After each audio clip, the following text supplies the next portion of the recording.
Hello, hello, hello. You're tuning into another episode of The Wunderkind Show. Hey, yo, today's topic. Yo! Bro, did I not call it? Sounding all alarms. Huh, Raven fans?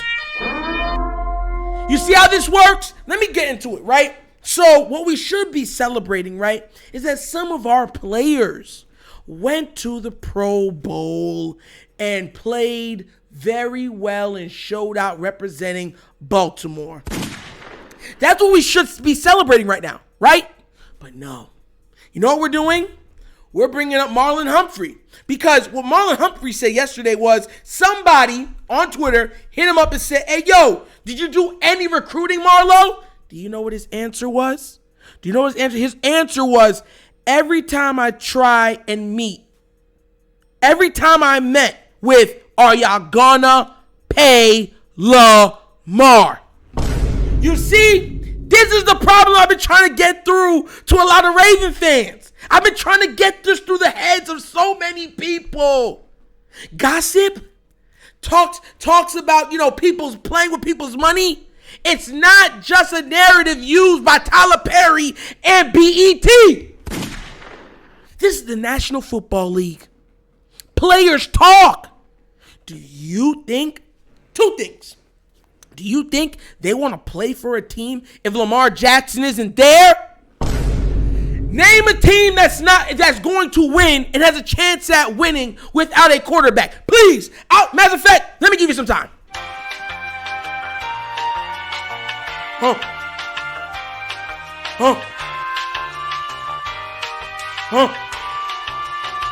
Do you need more time? There is none. You know what the funny thing is? People bring up the 49ers when they're talking about the Ravens. I can easily flip that. The 49ers, with all of their vaunted defense, their vaunted playmaking weapons on their offensive arsenal, can't get it done because they don't have the QB. And guess what? The Ravens don't invest into those type of positions that the 49ers have at a premium. Right? Another thing. Number two. Got started off kind of hot. Number two. If you're unwilling to pay an MVP quarterback, former Heisman, and on top of it all, has led the league in passing touchdowns and has made the Pro Bowl another year and has won a playoff game, that means you don't reward the players that outplay their contract. You're not going to, this is literally what, if you've been watching this show, if you've been watching Nitro and the Wunderkind Show, you guys know, I know you're sitting there like, he's been saying this. Players are going to look at that and say, hey, yo, if they're going to treat the franchise quarterback like that, what are they going to do to me? These players want to be paid, yes, but they're competitors. They want to win also. This notion, right, that the Baltimore Ravens have handled this situation well is preposterous. Because they haven't. They've done an absolutely historically bad job. Historically. And players are talking. This is why I've said in one of my previous videos that they cannot take Lamar to the cleaners. Everyone's like, you need an agent. They cannot take him to the cleaners because that lets people know that, oh, so you're the type of organization to try to shortchange players. And a player that's the face of your organization, who's playing at high levels in the quarterback position, the most important position on the field. So now, not only do the Ravens have to worry about their image, right, being tarnished by not being able to get that player signed, they have to worry about players wanting to come and play for the team because they'll all say that they're not going to be winning anything. You see why this is frustrating? You see why? Because us at the bottom of the bar has been saying this. It doesn't take a rocket scientist. It doesn't take Einstein's clone to realize that these things are all connected. Players want to play with other great players. Players want to play with organizations that pay good players. Why do you think everyone was trying to run over to the Rams for those 2 years? Why do you think? They're like, I get to play next to Aaron Donald. I get to play next to Matt. I get to play next to the receiver. I get to play next to the corner. What? Let's get it done. And you're going to pay me? I'll happily go there. You know what? The problem with the Ravens are they still think that they're the bullies in Baltimore. That's a bar, because I'm going to be covering that tomorrow, right? They still think they're the bullies of Baltimore, and that's not the case. You heard what Trent Dilfer said, right? He said, I'm not impressed by today's NFL. Why? I'll tell you why. You can't reroute receivers. No. You can't touch quarterbacks. No. And you can't hit anybody going over the middle. No. So it just makes everything so much easier. Guess what that also does? It hinders the defense. Duh. That's what it's been doing. And that's the biggest crux in Baltimore. They're still hanging on to the thought that they're the bullies in Baltimore. Have y'all not seen the anti-bullying campaign? That's been going all around the world. They do not like bullies. Do you know that? Duh. That's what's been going on. They don't even like the optics of the word bully. I'm surprised that they use the word bully. The bullies of Baltimore. I'm surprised they even use that on national television, because it's been a word that has been absolutely, you know what I'm saying, taken apart. There's such an evil connotation to the word bully now, because they connotate it to school shootings. That's what they do. It's a BOGO. You get one, you get the other.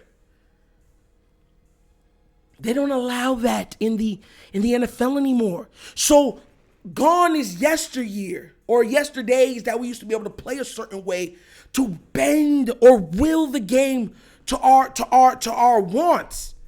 Bend it to our will. Rearrange it to our grasp. That's no longer the case. So they think that they can win without a top flight QB.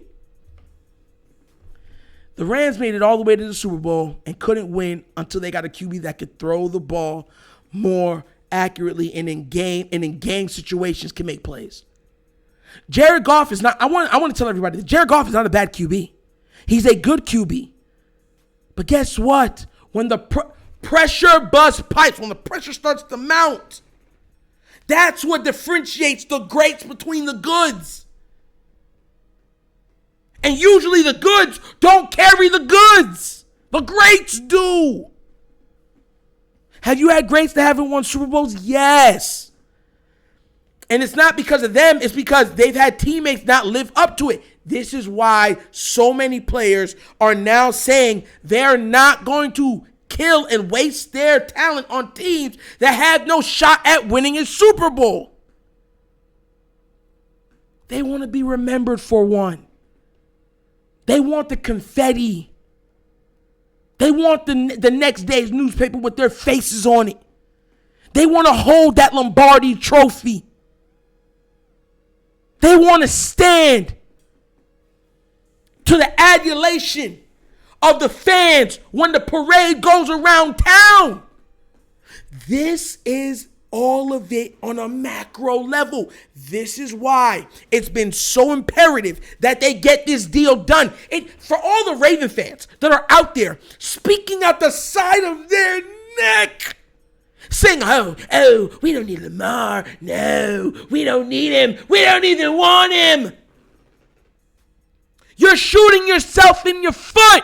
You know the old adage, chopping off your nose to spite your face? This is one of those instances. Lamar Jackson has represented this team at the highest level. He's won an MVP. He's won a playoff game. That should have warranted that he got paid after year 3. The Ravens let this get to year 6. And now blame is starting to be shifted to Lamar. Oh, his number's too great. His number was great. Bro, if they would have paid him before, this wouldn't be a problem. You do remember Josh Allen was paid, right? Before. Right? He was paid before the Deshaun Watson deal, right? That man had one good season. One!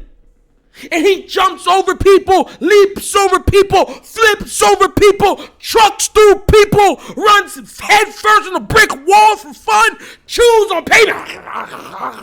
That's what he does. And after one good season, they gave him the bag. So what's the excuse for Lamar? Oh, it's because he doesn't have an agent. The needle's already been placed in that balloon because we've seen Roquan without an agent get it done very quickly. But we know that they like to pay the defenders. This is a problem. We need weapons.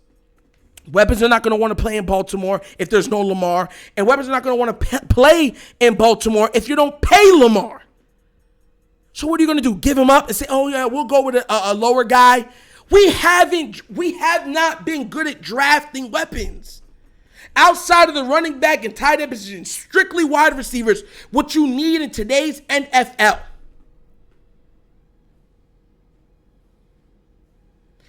You notice in that game, Marcus MVS stepped up, made play after play, because no matter how talented the quarterback is, there has to be somebody on the field that can receive the ball.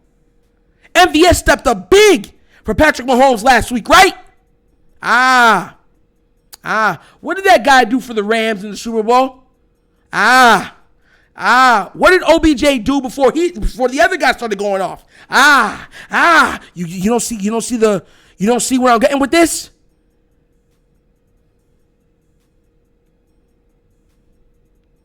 Weapons matter. Talent matters. It's not just about, can I punch you in the face and do you still want to play this game? There was a quote I heard somebody said about, it wasn't a Baltimore Ravens player, but it was about Dawkins, the Brian Dawkins from the Eagles. And he said that, I'm going to see just how much he loves this game. I'm going to test how much he loves this game. And then he hit that receiver with every God-given molecule of his body. And he looked down at him and said, woo, praise God. God is good. And that receiver didn't look like he wanted to play no more. Gone are those days where you could physically punish the offense. Break their will. You can't break their will no more. No. Optics won't even allow you to do so. Did you just see what happened to Damar Hamlin? People's antennas are way up on safety. And I know Damar Hamlin is a special case, but it does not take back from the precedent that's been set. Safety has been at the forefront of everything the NFL. So breaking your opponent's will to play physically, those days are gone. You can't do it. But you know what you can do to win? You draft the quarterback. Draft the quarterback. We did do that. And when you draft the quarterback, that quarterback becomes a top 10 or top 5 quarterback in the league. Baltimore also did that. And you know what you do? You pay him so you can keep it for years to come. No shot after that. Because they didn't do it. Now we're stuck. I want all y'all to understand that this is what's coming. Some Ravens fans don't understand. Oh, we'll just draft players. How many receivers have the Ravens drafted? That's been great. Our last really, really talented receivers were an old Steve Smith and Anquan Bolden. I'm pretty sure they traded for both of them.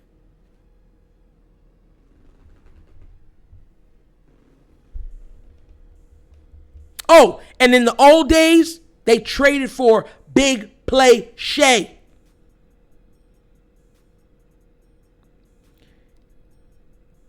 You can't do it all through the draft. Sometimes you have to go get a dog.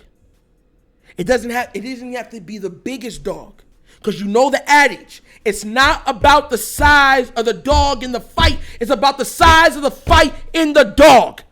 And we don't have that yet. We don't have that alpha dog that forces defenses to pull them to the gravity that is them. The Bengals have 2.5 of those. Most teams have 1. A lot of teams have 2. We have none. 0. Do you see my eye? Huh? And until the Ravens rectify this problem of paying Lamar, you're going to have players that don't want to play here. You're going to want to have QBs that don't want to get drafted here. Because you know what QBs want? QBs want weapons and longevity. If you're not going to pay me so I can to have longevity monetarily wise, and you're not going to give me the weapons so I can at least have the stats to garner adulation or attention, then what am I playing for you for? Everyone's going to say, well, you don't have a choice about it. Tell that to Eli Manning. Tell it to the greatest quarterback to ever play for the Denver Broncos, Elway. Tell him that too. And then what would you do? What would you do?